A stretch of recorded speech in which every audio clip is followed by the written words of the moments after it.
Thank you for tuning in to the GSMC basketball podcast presented by the GSMC Sports Network. I was having some audio problems just before starting this, so I just wanted to make sure that they were working just fine now. So I just managed to fix them for now. So I am your host, Nelson, here on this very sad Tuesday afternoon because the Lakers, unfortunately, they lost. This is the end of the road for LeBron James, and it's the end of the Lakers season, so no more LeBron for the segments. No, this is probably going to be the last time that I'm going to be talking about him in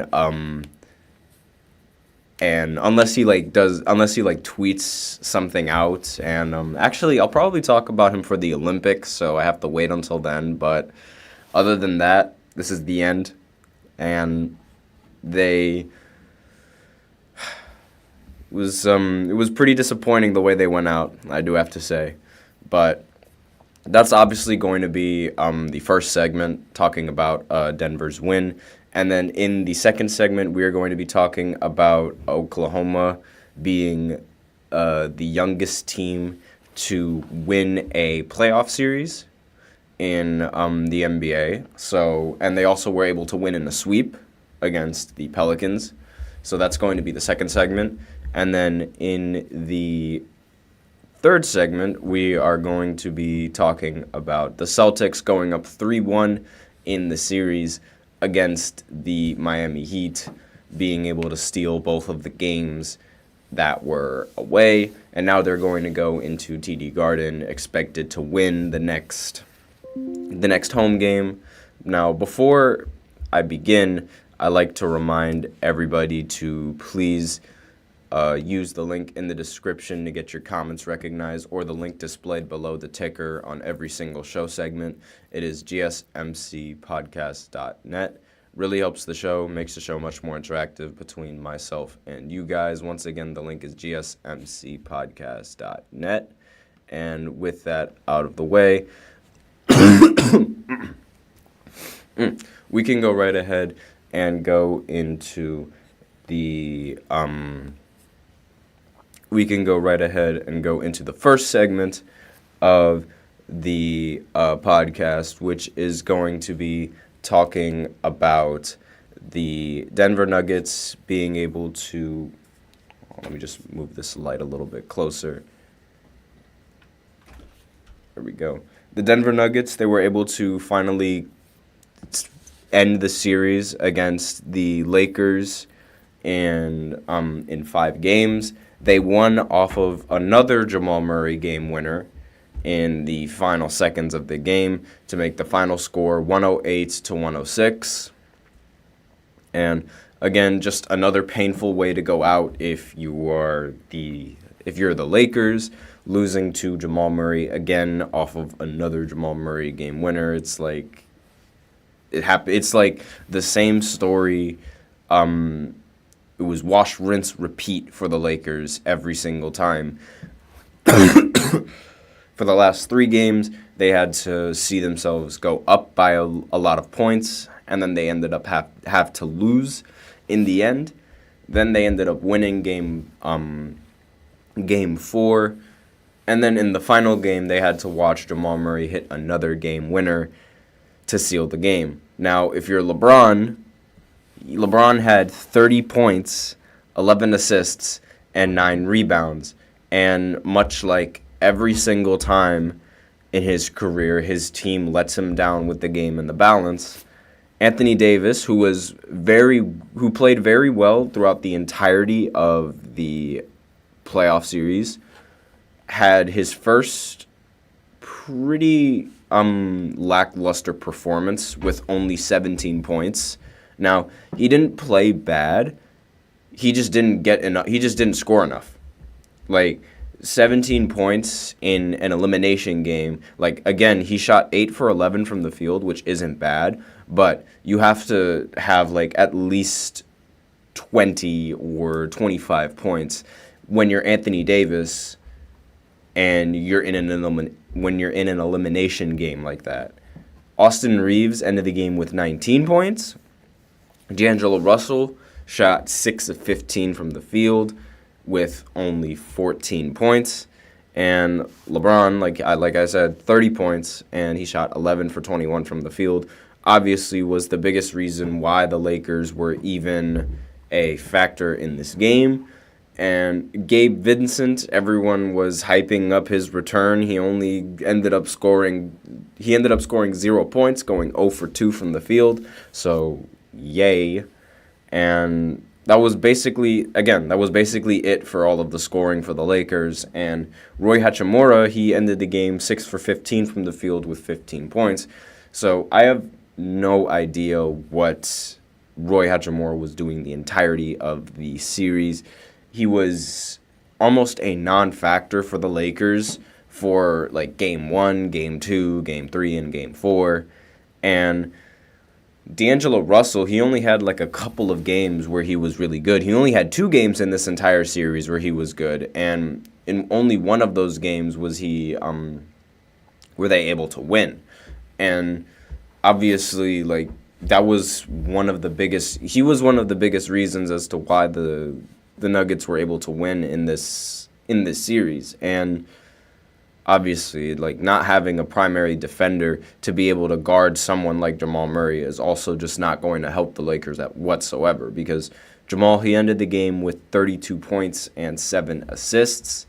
Nikola Jokic ended with 25 and 20. Excuse me. Aaron Gordon ended the game with 7 points and 13 rebounds. Michael Porter Jr., he ended the game with 26 points. And that was basically it for the scoring for the Denver Nuggets. There wasn't really much confirmation that Jamal was going to play in this game, which was the biggest reason as to why the Lakers had any kind of hope going to this game and expecting them to be able to potentially force this series to 6 games. But once Jamal was like confirmed to be playing in the series, I think it was never in doubt who was going to win. Excuse me. And in Jamal Murray's mind, there was already never in doubt who was going to win, and he ended up taking the final shot of the game, and it ended up going in, making the final score 108-106 with, I think it was like 1.5 seconds to go with 0 timeouts. And obviously, like, since that was the end of the game, there was nothing that the Lakers could do, and the series was over just like that. And the Lakers, like, as a team, they really do not know how to handle this loss whatsoever. Like, Darvin Ham recently in an interview, he at least according to Bleacher Report via Dave McManaman, excuse me if I messed up that last name, but he said, if you're coaching a team and one of your starters is like 10 games in a row just shitting the bed, what are you going to do? That's apparently what Darvin Ham said. And obviously we know who he's talking about. He's talking about D'Angelo Russell, he wasn't playing as well as people expected him to in the postseason compared to how he was playing in the regular season. And because of that, it's like he was obviously one of the biggest factors as to why the Lakers couldn't find any success. But despite his pitiful performance, Darvin Ham's coaching was also getting caught in the crossfire, because while it was obvious that D'Angelo Russell wasn't playing as well as he normally would, Darvin Ham wasn't really doing anything to sort of mitigate the situation any more than D'Angelo Russell was. Like, there was a common trend throughout the entirety of the series where the Lakers would slowly start to blow their lead, but instead of calling a timeout, Darvin Ham would sort of let the Lakers continue to play, and he would never adjust, he would never change the lineups. He would always stick with the exact same lineups. And when you stick with the same lineups,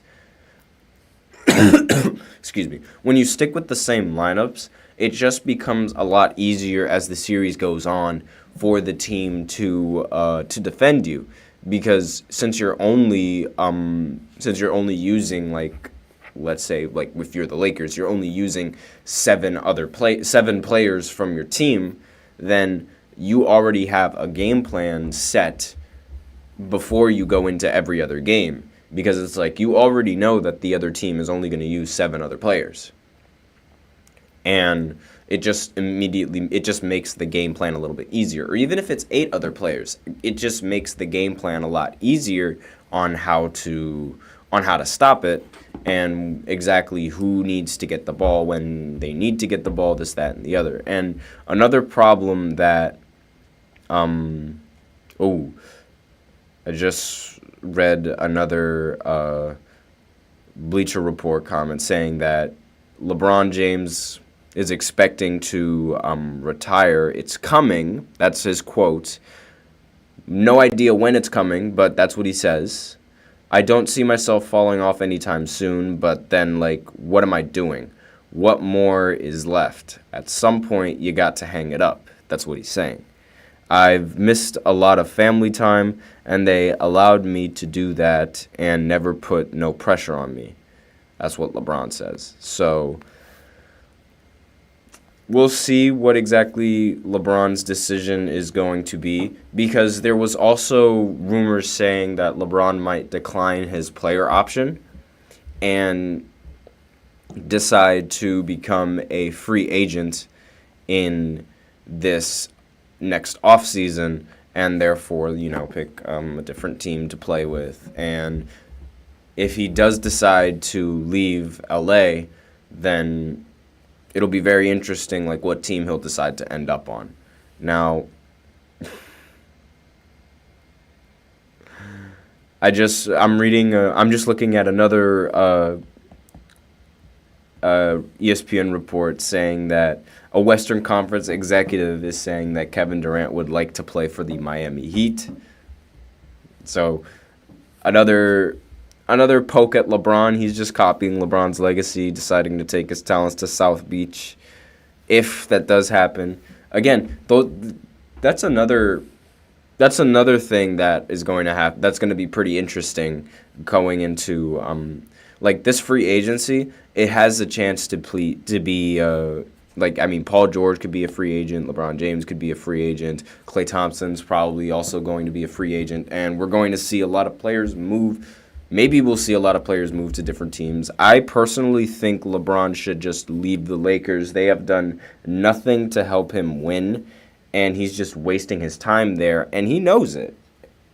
And not only that, but D'Angelo Russell, he's probably going to be out of LA as well after this performance. And the way he actually graded himself, like, he graded his own season, and he was like, I respectfully think D'Angelo Russell's season was fantastic, or something like that, like something along those lines. He was grading himself, and I'm just like, that's really what he's focusing on after losing the series in Denver. Like, he's really trying to sort of avoid the criticism that he's going to face in this, the criticism that he's going to face based off of these playoff series.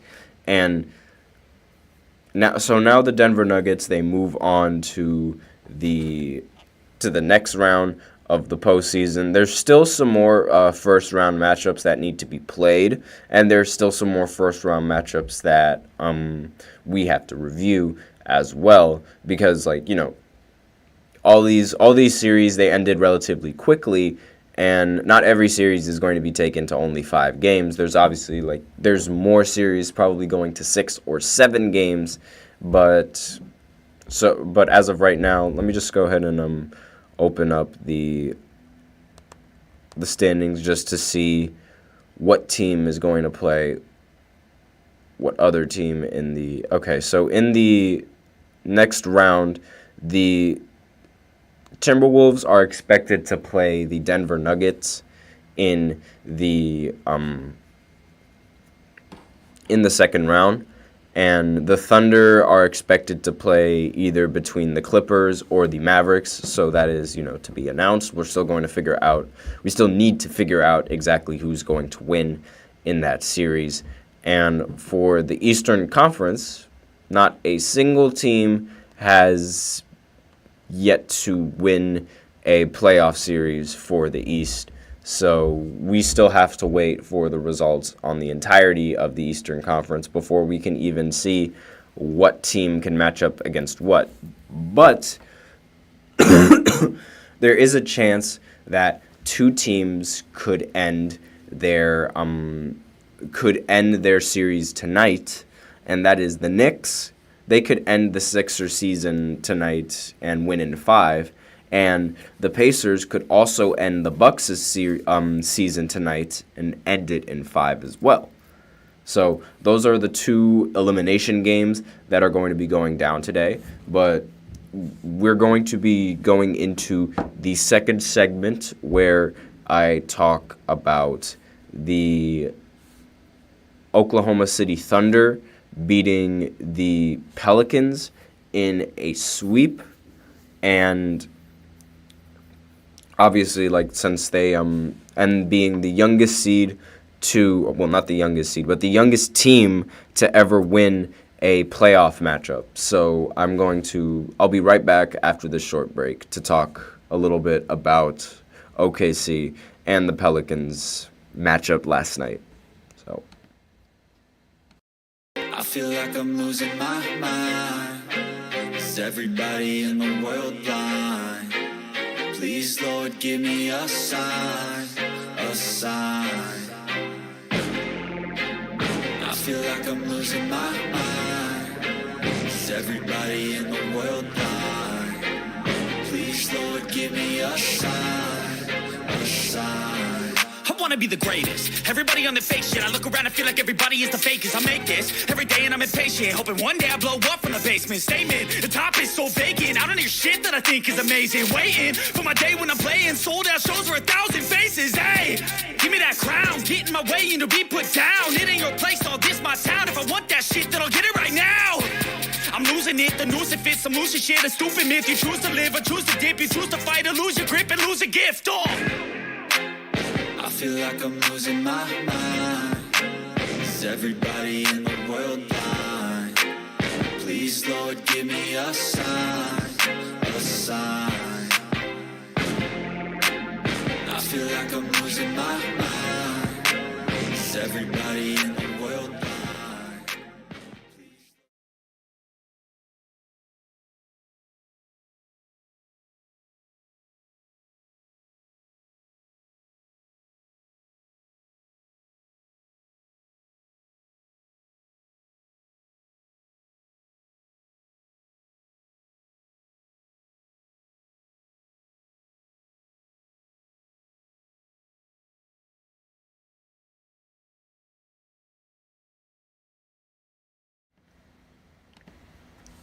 And we are back with the second segment of the GSMC Basketball Podcast presented by the GSMC Sports Network. And in this segment, we are going to talk about the Oklahoma City Thunder being the youngest team to win a playoff series. But before I do that, I'd like to remind everybody to please use the link in the description or the link displayed below the ticker on every single show segment to get your comments recognized. The link is gsmcpodcast.net. Really helps the show, makes the show much more interactive between myself and you guys. So let's just go ahead and dive right into this. And actually, before I go ahead and talk about OKC, I do want to say that the crazy Lakers trades, they're already starting. Ever since, I want to say maybe 3 years ago or something of that nature, for some reason, a lot of Lakers fans and a lot of Lakers accounts, they like to post the craziest hypothetical trades that could bring superstars to LA, and these trades are so ridiculous. Like, I'm looking at this trade right now, and it says the Lakers receive Kevin Durant for D'Angelo Russell, Austin Reeves, Roy Hachimura, Max Christie, and a 2029 first-round pick.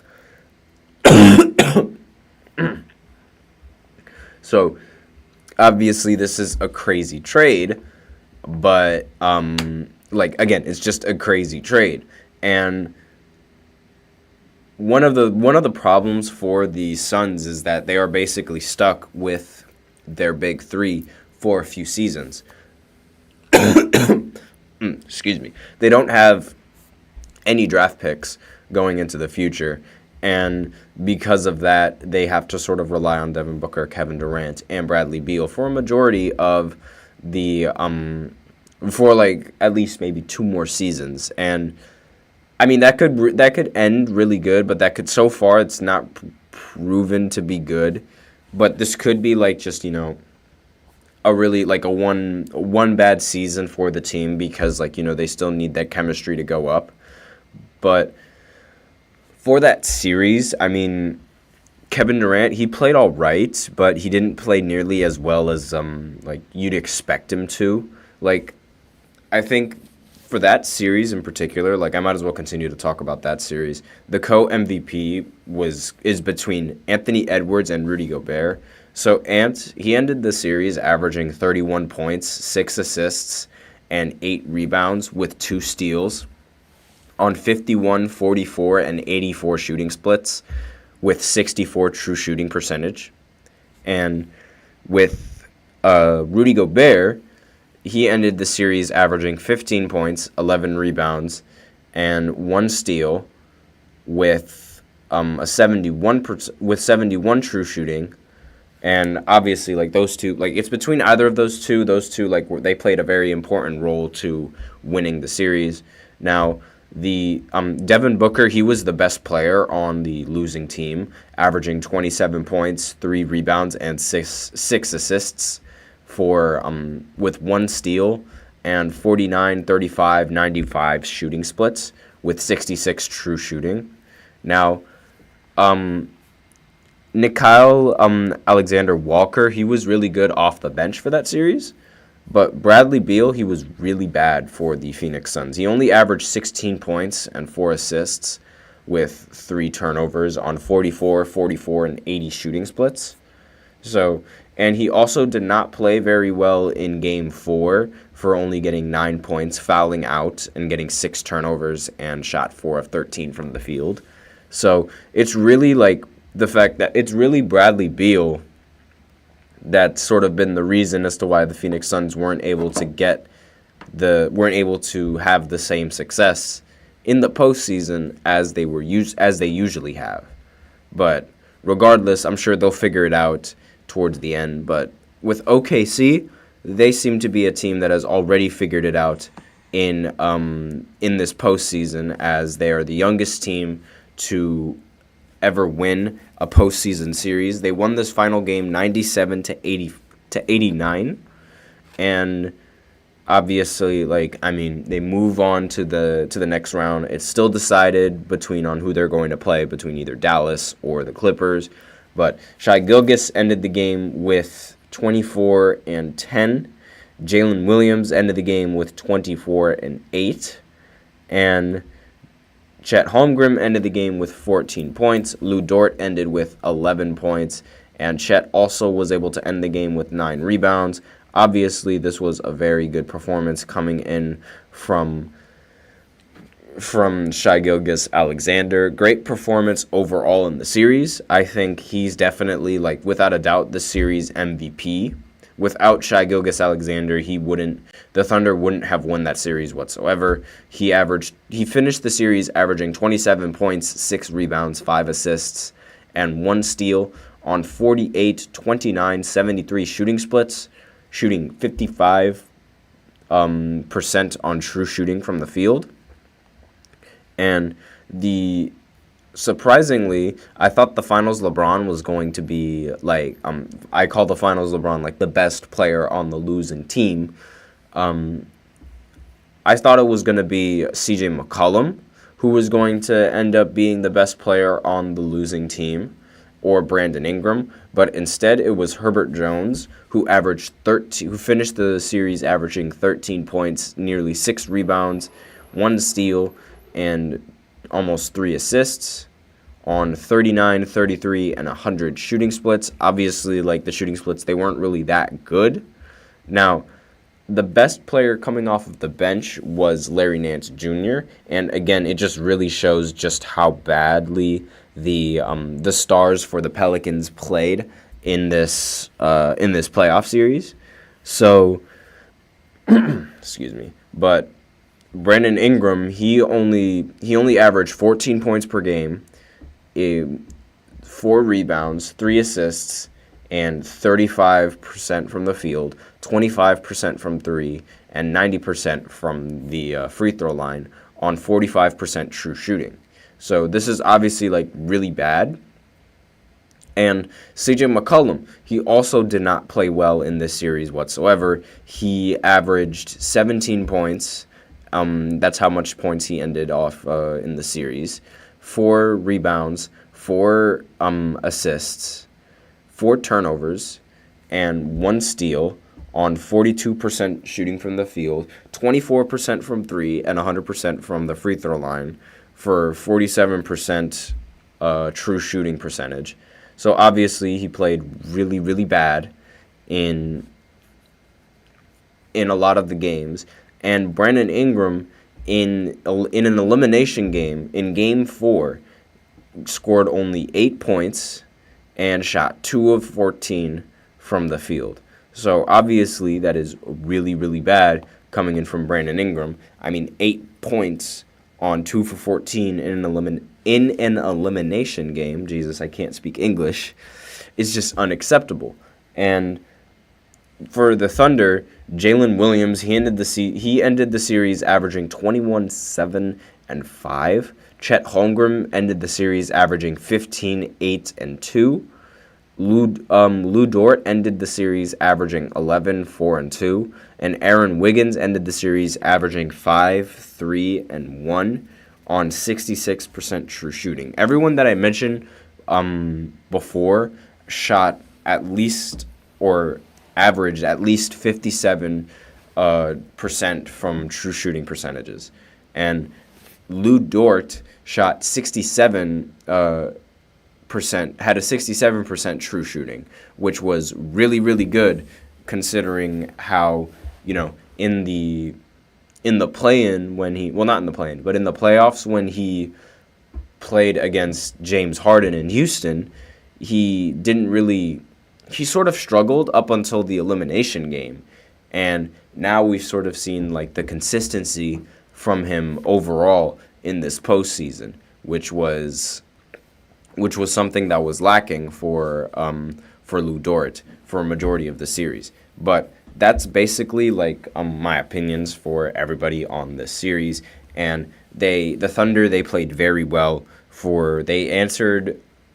They proved most of the haters wrong, where, like, a lot of them were saying, like, oh, this is going to be the Thunder's first series, and we have no idea how well they're going to play, and they're probably going to be they had a lot of doubters. I will say that they had a lot of doubters going into this postseason, but so far they're proving all of them wrong, and that's really, like, the best thing you can ask for when you are when you have a team like this, because when they're this young, and they're still, like, and they still need to, like, develop their skill, but right now they're still winning, it really shows that, like, this team is sort of, like, it's ready for success. Like, it's eventually going to end up in a championship. It has to. And this could be, like, I wouldn't be surprised if, I'm getting email after email, geez. I wouldn't be surprised if this team ends up, like, sticking together long term for, like, 15 plus years maybe, or maybe like 10 at the very least, and they end up becoming the equivalent to the San Antonio Spurs. Because if you think about it, they have all the players in the position to sort of fulfill that role. They have a competent guard in Shai Gilgeous-Alexander, similar to how they had a competent guard in Tony Parker. They also have a competent shooting guard in Jalen Williams, similar to how they had a competent shooting guard with Manu. And they also have a very good big man with Chet, similar to how they had a good big man with Tim Duncan. Now, obviously, like, there's no telling how good these players are going to be in the future, but who knows how well they could develop. But that's just food for thought. And with that, we are out of time for the second segment. So now I will go ahead and go into the third segment where I talk about the Celtics beating the Miami Heat in this next game in Game 4, where they're now expected to play Game 5 in Boston, I believe, tomorrow at 7:30. Excuse me. My bad, I have allergies. They're really bad. But regardless, I'll be right back after this short break, and I'm going to go ahead and talk about the Boston Celtics series, so stay tuned for that. Looking for your daily fix of sports talk without having to pay for it? GSMC Sports Network is available on YouTube. Just search GSMC Sports Network. Get your fix of daily sports talk shows on YouTube, absolutely free. NFL, college football, NBA, MLB, MMA, UFC, fantasy football, and so much more. GSMC Sports Network has shows running all day long, with new sports shows starting every 2 hours. Just like on your favorite cable sports channel, except GSMC Sports Network is absolutely free. Just search GSMC Sports Network on YouTube to catch one of your new favorite shows, like the GSMC College Football Podcast, Chip Shot Football Podcast, Hoops and Heels Women's Sports Podcast, GSMC Basketball Podcast, and so many more. Check it out for yourself. GSMC Sports Network, now available on YouTube absolutely free. Search GSMC Sports Network on YouTube right now.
And we are back to the third segment of the GSMC Basketball Podcast presented by the GSMC Sports Network. And in this third segment, we are going to be talking about the Boston Celtics and their series against the Miami Heat. So, obviously, like as I mentioned before, on several occasions on the podcast, the Heat and the Celtics, they do have a lot of history, and there's no telling when the Miami Heat is going to sort of crawl up and beat a team just out of nowhere, unexpectedly. So I wouldn't really put it past the Miami Heat to come back in this series for just a little bit, maybe even for maybe one game or two games. But as of right now, the Celtics are up 3-1 against the Miami Heat. And when you're up 3-1, that's essentially it's not as much of a death sentence as being up 3-0, because multiple teams have come back from 3-1 more than they've come back from 3-0. In fact, no team in the history of the NBA has ever come back from 3-0. There have been teams that have been able to force it to 5. There have been teams that have been able to force it to 6. There have even been teams that have been able to force it to 7, the Boston Celtics being one of them. but there has never been a team that was able to close out that series in a comeback win to come back 4-3 from being down 3-0. So being down 3-1 is a much more, like, I guess you could say, reasonable comeback to sort of like believe that it could happen, because it's just much more feasible. Like, we've seen it happen way more times to sort of believe that there is a good enough chance that it could happen yet again. But given how good this Boston Celtics team really is, I don't expect it to happen anytime soon. Like, I genuinely do not, because this team just seems way too good for anything that any of the Miami Heat players could throw at them. So right now the Celtics, they won the game 102-88, and obviously this was a very strong defensive game coming in from the Celtics, forcing the Miami Heat to shoot 9 for 33 from 3. So after that one good game from 3 that they had in game 2, they have been unable to repeat that, and since they've been unable to repeat that, it's sort of been the downfall of the Miami Heat. And the Celtics capitalize on that by making more three-pointers than the Miami Heat. They shot 14 of 37 from 3, so that's obviously much better when you're looking at how much they made, and percentage-wise as well. That's 10% better.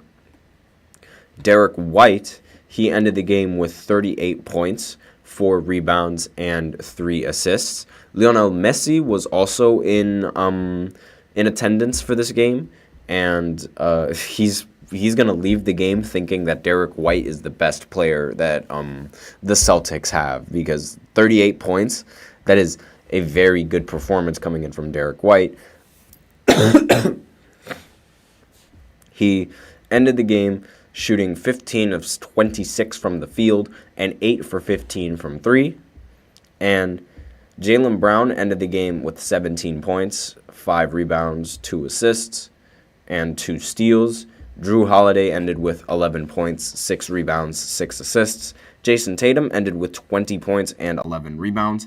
And Porzingis ended the game with 7 points and 3 rebounds. However, here's the problem.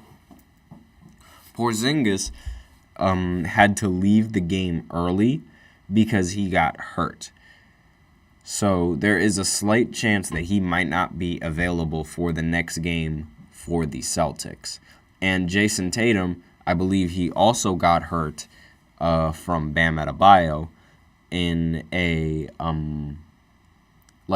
not when the game was going on. It was sort of like outside of the play. And if I remember correctly, he was also sitting out for the remainder of the game. But there's also a slight chance that he might decide to take a little bit of a rest and sit out in game 5. But we'll see sort of like the injury reports and how that's going to look. But as of right now, it doesn't really seem like Kristaps is going to be available for this game. And I'm not entirely sure if Tatum will be available, but I'm more confident on Tatum being available than Kristaps being available if you are the Celtics. Now, if you are the Celtics, that was basically it in terms of scoring. Like, it was basically just the starting lineup doing the things that the starting lineup usually does. And their bench wasn't really that strong in this game. Al Horford played 34 minutes, but he only had 7 points. But he did get 8 rebounds. But those 7 points, I mean, he did end up shooting 3 for 5, so I guess he did fulfill his role good enough. But I would expect you to get a few more points if you're playing that many minutes, but I digress. Now, for the Miami Heat, Bam Adebayo, he ended the game with 25 points and 17 rebounds. Tyler Hero ended the game with 19 points, 4 rebounds, 4 assists. Caleb Martin ended the game with 18 points. And that was basically it for the scoring in terms of the Miami Heat. Corrido in the chat. He wants to ask a basketball question. Go right ahead, ask away. And while I continue with this little recap of the series, so I really think that the Celtics are going to end up winning out this series. And when the Celtics win out in the next game, even without Kristaps, they still have Al Horford, and Al Horford has been a very integral piece for the Celtics for a while. And don't even worry about my Lakers. My Lakers will be fine. It's just LeBron. Now LeBron needs to win a gold medal, and then we'll be fine. That's the goal now. At least now we don't have to worry about LeBron skipping the Olympics due to a deep playoff run, because that was sort of a fear that I did have, because a lot of players, it wouldn't be the first time when players would sort of pull out of the Team USA roster because of how well their team is doing in the postseason for basketball. Shaq did that before, and because of that, I wouldn't put it past any other player to do the same thing. So let's see. So his question is, in basketball, my neck whiplashes a lot, and what can you do to stop that? I honestly have no idea. I genuinely cannot tell you. I genuinely have no idea. But yeah, so the Lakers, they lost embarrassingly, and what makes it worse is the Celtics are gonna end up winning too, because the Celtics have a much better team, and this is sort of a new era, it feels like, for basketball, because a lot of the old players now, they're sort of either struggling or they're losing to a lot of these big young players, and it's right now the only team that has a bunch of veteran former all-stars and I guess you could say I guess you could say veteran all-stars, but some of them were almost an all-star this year. But Kawhi Leonard and the Clippers with Paul George, James Harden, and Russell Westbrook, those guys, I feel like they're sort of the last team of the, I guess you could say, the sort of old generation of basketball. And now you have sort of this new generation of basketball that's sort of running these playoffs with the Denver Nuggets, the Thunder, the Timberwolves, the Celtics, and let's see what other teams. The Knicks as well, and let's see what other teams are probably going to. The Pacers. They're probably going to end up going deeper into the postseason as well, and between the Magic and the Cavs, which are also a relatively young team, but it's these young stars, they're really taking over the playoffs right now. And again, the Clippers, they're really the only team that has a bunch of veteran players that have been good for a while and are the only team that are still in contention to sort of stay alive in the postseason. So that's just a little thing that I wanted to. And they also play on the same day as the Boston Celtics and the Miami Heat play their Game 5 to close out their series. Well, they play the Celtics. They'll play their Game 5 in TD Garden, giving them a much better chance to beat the Miami Heat in 5 games and cement their and move on in the playoffs as they advance, obviously, because there's no, I genuinely expected the Celtics to advance in this series. It's bound to happen.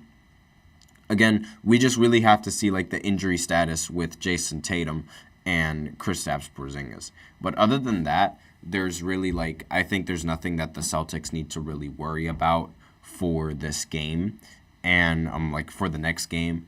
And for the Miami Heat, it's really, it's unfortunate that they didn't have their best player with in Jimmy Butler, because I really feel like Jimmy would have helped this team make the series a little bit more competitive. And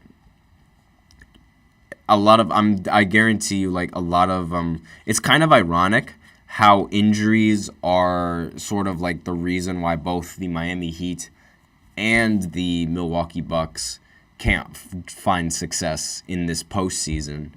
Even though, there's a little bit of tension between the Bucks and the Miami Heat, simply because, the Miami Heat were expected to get Damian Lillard in the offseason, even though, but then, Damian Lillard was then traded to the Bucks in the offseason, and there's sort of been tension, and now that both players are injured, it's sort of geez, this was unfair.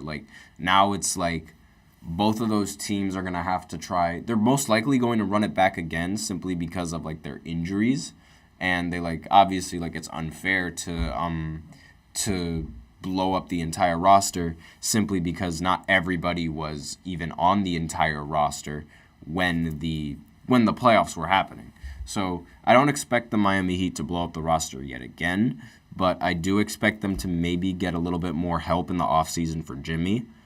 But that's basically all I have to talk about for this third segment. So now we will go ahead and go into the fourth segment, where I do a playoff preview of all of the playoff games that are going to happen tonight. There's going to be 3 playoff games that are happening, and 2 of those games are going to be elimination games. So I will be right back after this short break to talk about them, so stay tuned.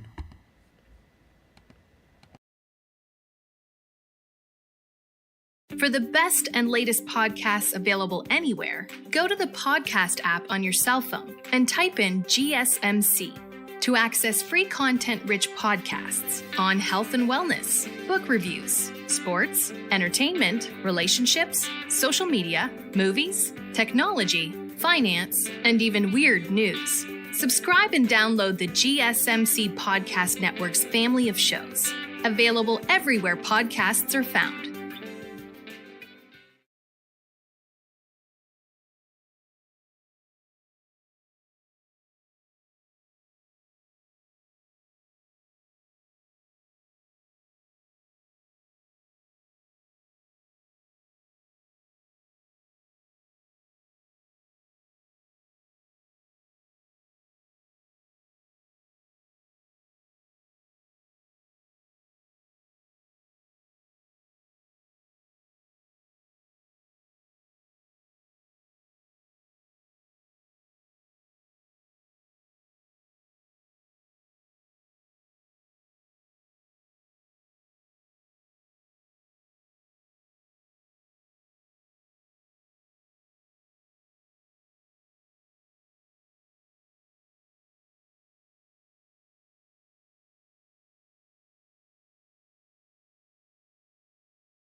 And we are back with the fourth segment of the GSMC Basketball Podcast presented by the GSMC Sports Network.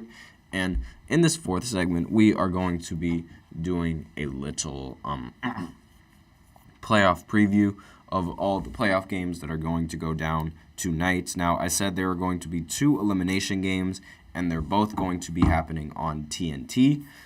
And the third one is going to be another game because that series is tied 2-2. So the first game that's going to be happening is the 7 o'clock game, which is the Knicks and the Sixers. They're going to be playing Game 5. The Knicks lead 3-1 against the Sixers, and they go into New York with home court advantage to close out the series in 5 games. And I have New York winning this game. They've shown that they're just simply like the better team, like overall. And while both of the teams, like, I mean, they do rely heavily on like Joel Embiid if you're the Sixers and Jalen Brunson if you are the Knicks, because Joel Embiid is averaging 35 points and Jalen Brunson is averaging 33 points. And the real difference maker for this series has been the bench production and the rest of the helping cast for each respective team. I mean, Tyrese Maxey, he's been really good for the Sixers, but that's sort of been the only other bright spot for that team. And you can't, in this, I guess, like, now in this sort of era of basketball with, and with this Knicks team, you sort of, like, you can't have just 2 players doing all of the work, because this Knicks team is going to, as they've shown recently throughout these series, they're going to punish you with their effort on the boards, their effort getting all these second chance points, and also their scoring effort for like from Jalen Brunson, as well as some of the other players that graduated from Villanova, I should mention. And there's also a little bit of like, excuse me, these allergies are killing me, but there is also a little bit of like turmoil in Philly because of Villanova. And Villanova, they congratulated the rest of the players on the Knicks, like, you know, Jalen Brunson, DiVincenzo, and Josh Hart.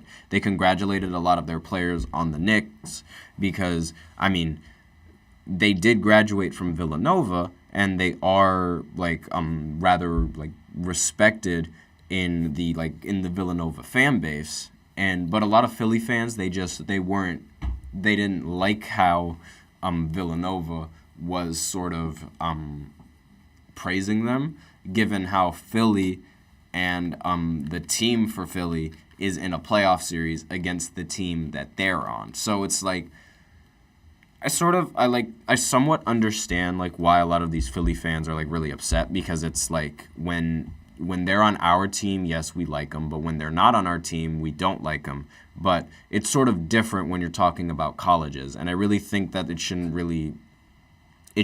be something like, it shouldn't be that deep, in my opinion. But I still have the Knicks winning this series. Now, I think Joel Embiid, he might like, you know, make it a little bit difficult in this game. I don't expect him to go out without a fight, but I do think that the Knicks and the rest of the players on the team, they're just that much better than the Sixers and the rest of the players that the Sixers have on their team. So next game on the list is the Magic going up against the Cavs. Now, this was the game that I said wasn't going to an elimination game, since the series is tied 2-2. The Cleveland Cavaliers, they won both of their games in Cleveland, and the Orlando Magic ended up winning both of their games in Orlando. And now the series is going back to Cleveland to see if Cleveland can go ahead and win it at home yet again, and hopefully move up the series 3-2, and then play that elimination game in Orlando. But the way this series has gone, it can sort of go it could sort of go 2 ways. It could go the way that it's been going for the entirety of this series, with each team that has home court advantage taking that home court advantage, or the Orlando Magic, they continue the same sort of scoring prowess that they've had, and they either steal a game or they steal a game and then they win another one to win in 6. Because the last few games that they've played against the Cleveland Cavaliers, they've all been blowouts. And honestly, like, the entirety of the series has all been blowouts for the home team. And, like, I understand, like, it sounds like that trend is going to keep going, but the blowouts that Orlando is giving Cleveland is much, like, the lead is much greater of a blowout than the lead that the Cavs have over the Orlando Magic when they're blowing them out. And one of the big surprising stats of the entire series is that the Cleveland Cavaliers haven't scored 100 points in a single game of the playoffs yet. And that, I'm getting a lot of emails, but that stat is sort of like what I think is going to be the difference maker in this series, because of the fact that this Cavs team hasn't been scoring 100 points, but this Orlando Magic team has been scoring 100 points, and they've figured out sort of like the problem with their scoring, and they've changed how their offense is going to operate. And I feel like they have a really good chance of being able to steal a game since they've, like, upped their scoring. Because, like, with the Cavs not being able to score 100 points, I don't think it's reliable. Like, I understand defense is more reliable than offense in a playoff series, but I genuinely, I do think that this team is going to, this series is going to be reliant, and it's going to come down to the team that's able to continue to score. But that's basically all I have for that game. But we'll see who wins. I have the Cavs winning. Like, with all that being said, I do have the Cavs winning this game. But I have the Orlando Magic being able to win the next game and then maybe steal Game 7. So that's what I have happening for this series. And then we have the next elimination game, which is going to be the Pacers up against the Bucks in Milwaukee. So this game's going to happen at 9:30. Now, the Bucks, they do not have Giannis Antetokounmpo, and they don't have Damian Lillard in this series anymore. So Indiana's going in as favorites, despite the fact that they don't have home court advantage. They're going in as 4.5-point favorites. So for all of you that like to bet, there's those are your odds right there. And I think this is the end of the road for the Bucks. Like, I don't see them winning this series out whatsoever. And I don't see them winning this game without having Damian Lillard or without them having Giannis. So I think this is basically it for them. Like, Tyrese has played pretty well in this series. Pascal Siakam has also played pretty well in this series. And the lack of Dame and the lack of Giannis has hurt this team before. And even with Dame in the roster, they still lost a game. They could have made the series 2-0 before going to Indiana, but instead they had to drop the last game, even though they had Dame in their lineup. So this Indiana team, it's like, obviously it's going to come down to, like, which team can score the ball more, and I think the Pacers are going to end up being that team. Because now, since, like, not only, like, are they missing Giannis's scoring production, but they're also missing his defense. And that's obviously, like, another aspect of Giannis's game that isn't really overlooked, but it's when you're looking at his scoring, like, that's sort of like another underlying factor, I guess you could say, because defense isn't really taken as seriously as being able to score the ball efficiently. And but despite that, Giannis is still, like, one of the league's best defenders, and he's one of the league's best players on the offensive side of the ball as well. So this team definitely, like, it would have had if Giannis was there, he would have been able to help not just on the offensive side, but he would have helped on the defensive side as well to sort of slow down the Pacers' offense and be able to contest the ball whenever he needs to and be able to play that defense if he does need to. But since they don't have him on either side, they're really lacking in the production. And I don't really see I do not see the Pacers losing the series, and I don't really see them losing this game either. So I think this is going to be the end of the road for the Bucks, and the Pacers are going to move on to the next round, and the same thing for the Knicks. So both of those teams, I feel like they're going to move on, and when they both do move on, those are going to be the teams that are going to be they're expected to match up against each other in the postseason when they both move on. So the Pacers, they're expected to match up against the Knicks in the next series, and the Celtics, they're expected to match up against either between the Cavs or the Magic, depending on who wins that series. So, obviously, I say the Celtics because I think the Celtics have the best chance of winning the series, and I don't know between the Cavs or the Magic who's going to win, so I'm just throwing that up in the air for grabs. And then obviously the Knicks and I feel like the Knicks are going to win in the series, and the Pacers are obviously going to win in the next series, and so it's going to be the Knicks and the Pacers going up against each other in the semifinals, the Eastern Conference semifinals, and that's basically it for the playoff preview, and that is basically it for the fourth segment, and that's the end for the show. So thank you all so much for tuning in to the GSMC Basketball Podcast presented by the GSMC Sports Network. Your support means a lot to us, so please remember to subscribe to the show, leave a positive review. It really does make a difference. We also invite you to follow us on Facebook, Twitter, TikTok, and Instagram for more content and updates. We also would like to remind you to please use the link in the description or the link displayed below the ticker on every single show segment to get your comments recognized. It is gsmcpodcast.net. Really helps the show, makes the show much more interactive between myself and you guys. And that is basically the end of the show. Thank you all once again. I am your host, Nelson, and as always, take care. Let's